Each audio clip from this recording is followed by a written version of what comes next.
आज हम पढ़ेंगे संज्ञा। संज्ञा जो कि बीएड के एंट्रेंस के एग्जाम में पूछे वाले प्रश्नों को देखेंगे। तो संज्ञा, आज हम पढ़ेंगे संज्ञा। तो जैसे पूछ लिया कि संज्ञा का शाब्दिक अर्थ क्या होता है, तो संज्ञा का शाब्दिक अर्थ होता है नाम। संज्ञा का शाब्दिक अर्थ होता है नाम। यहीं से प्रश्न बनने प्रारंभ हो जाते हैं। संज्ञा से संबंधित यहीं से प्रश्न बनने प्रारंभ हो जाते हैं, जो कि परीक्षाओं में अक्सर पूछे जाते हैं। तो जैसे पहले ही पूछ लिए संज्ञा, संज्ञा का तात्पर्य क्या होता है, यानी कि संज्ञा का शाब्दिक अर्थ क्या होता है। तो संज्ञा का शाब्दिक अर्थ नाम होता है। तो संज्ञा के कितने भेद होते हैं, एक प्रश्न और भी यहाँ से बनता है कि संज्ञा के कितने भेद होते हैं। तो संज्ञा के मुख्यतः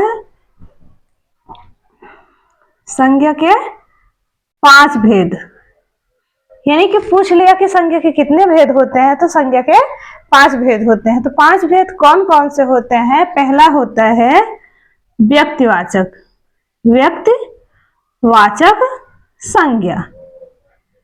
तो मेरा पहला ये हो गया व्यक्तिवाचक संज्ञा, और दूसरा हो गया जातिवाचक संज्ञा। दूसरा जो हुआ वो हुआ जातिवाचक संज्ञा, और तीसरा आपसे पूछ लिया क्या हुआ, तो भाववाचक संज्ञा। और चौथा अगर पूछा जाए तो चौथा होता है समूहवाचक संज्ञा। और पांचवा जो है वो होता है द्रव्यवाचक संज्ञा। द्रव्यवाचक संज्ञा। तो ये हमारे हुए संज्ञा के भेद। तो जैसे पहला हुआ व्यक्तिवाचक संज्ञा। व्यक्तिवाचक यानी कि यहाँ नाम से ही स्पष्ट हो जा रहा है कि ये किसी एक व्यक्ति के बारे में बता रहा है, तो इसी को हम कहते हैं व्यक्तिवाचक संज्ञा। इसकी परिभाषा जैसे हम देखते हैं, किसी वस्तु, व्यक्ति, स्थान के नाम को संज्ञा कहते हैं। संज्ञा कहते हैं, यानी कि अगर आपसे पूछ लिया जाए संज्ञा कहते किसे हैं, तो संज्ञा हम कहते हैं किसी एक व्यक्ति को, वस्तु को, स्थान के नाम को हम संज्ञा कहते हैं। तो अक्सर परीक्षा में यही से प्रश्न बनते हैं, किसी एक का नाम दे दिया, जैसे यहां लिख दिए मोहन।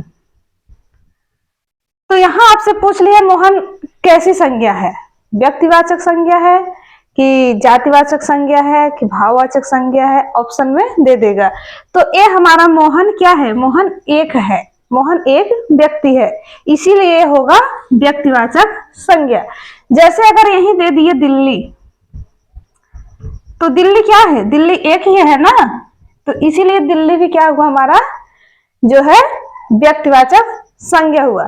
जैसे वस्तु में दे दिया, जैसे वस्तु में मान लीजिए हम यहां लिख दे रहे एक पेड़ का नाम, जैसे आम, आम, तो ये व्यक्तिवाचक हुआ कि जातिवाचक, ये व्यक्तिवाचक हुआ। अगर हम यही लिखते पेड़, तो पेड़ आ जाता हमारा जातिवाचक, यानी कि पेड़ में बहुत सारे पेड़ आ जाते हैं, आम में केवल आम का आता है। तो ये हमारा हुआ व्यक्तिवाचक संज्ञा।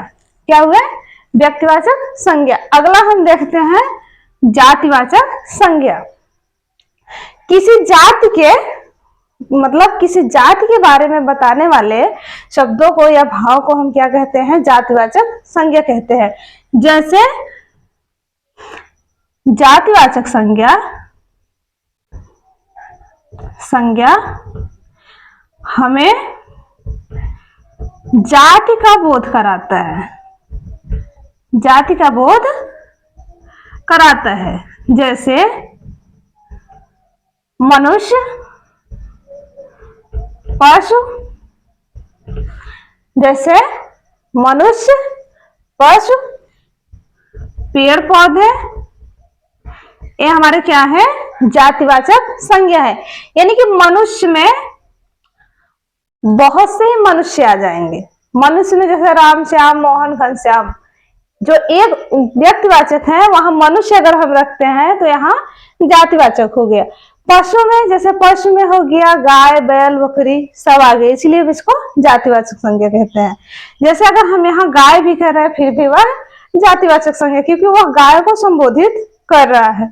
तो पेड़ पौधे में यानी कि बहुत सारे पेड़ पौधे आते हैं, ये जातिवाचक के भाव को व्यक्त कर रहे हैं। अगला हम देख रहे हैं भाववाचक संज्ञा। भाववाचक वो संज्ञा होते हैं जो हमारे भाव को व्यक्त करते हैं, उन्हें हम भाववाचक संज्ञा कहते हैं। जैसे हम भाव को व्यक्त करने के लिए भाववाचक शब्द का प्रयोग करते हैं। जैसे हम यहां लिख दिए माता, तो माता क्या है हमारी?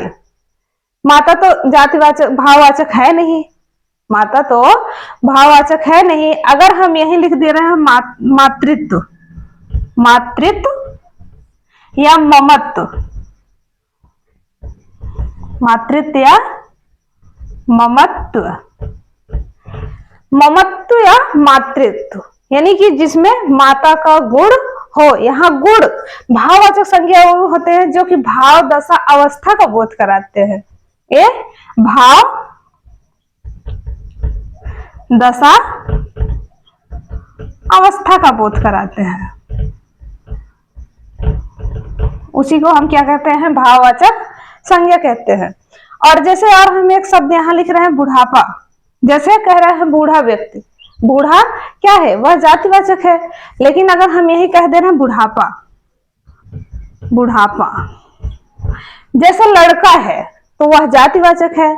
लेकिन अगर हम यही कह दे रहे हैं लड़कपन, लड़कपन, तो यह हमारा क्या हो गया?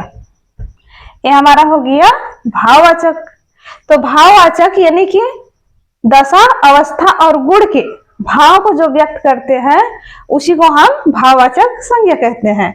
अगला जैसे समूहवाचक, समूहवाचक संज्ञा वे होते हैं जो कि समूह को दर्शाते हैं,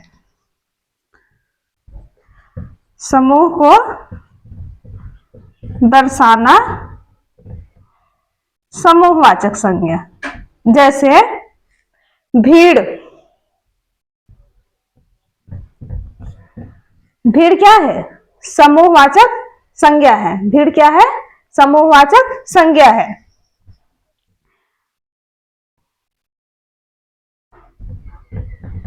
और अगला हो गया समाज। समाज क्या है? ये भी समूहवाचक होता है, क्योंकि कहा जाता है समूह, समाज जो होता है सामाजिक संबंधों का जाल होता है। तो जो समाज है वो भी एक समूह का ही हिस्सा है। और अगला जैसे समुदाय, समुदाय ये क्या है? समूहवाचक संज्ञा है। अगला हम देख रहे हैं द्रव्यवाचक संज्ञा, द्रव्यवाचक संज्ञा। तो द्रव्यवाचक संज्ञा में सदैव वस्तुओं को दिखाया जाता है, वस्तुओं के अवस्था को बताया जाता है, वस्तुओं के गुण के बारे में बताया जाता है, उसी को समूहवाचक संज्ञा कहते हैं। तो समूहवाचक के दो भेद, द्रव्यवाचक के जैसे द्रव्य मतलब पदार्थ, द्रव्य मतलब होता है पदार्थ, यानी कि पदार्थों के बारे में बताना क्या है? द्रव्यवाचक संज्ञा है। तो द्रव्यवाचक की संज्ञा के दो भेद होते हैं, परिमाणवाचक, अपरिमाणवाचक। इसके दो भेद होते हैं, परिमाणवाचक, अपरिमाणवाचक। तो जो परिमाणवाचक होते हैं इसको हम नाप तौल सकते हैं, नाप तौल सकते हैं। और जो अपरिमाणवाचक होते हैं, जो अपरिमाणवाचक होते हैं इसको हम नाप तौल नहीं सकते।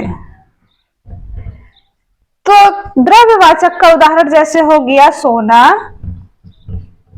चांदी,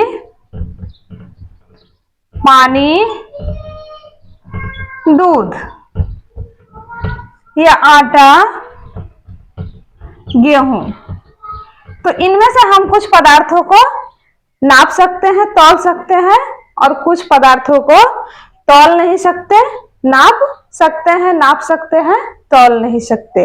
तो आज हम पढ़े संज्ञा और संज्ञा के भेद, संज्ञा की परिभाषा, संज्ञा के बारे में कि कैसे। लेकिन इसमें से परीक्षा में अक्सर पूछा जाता है व्यक्तिवाचक संज्ञा और जातिवाचक संज्ञा। मोस्ट इंपॉर्टेंट यही है, व्यक्तिवाचक और जातिवाचक।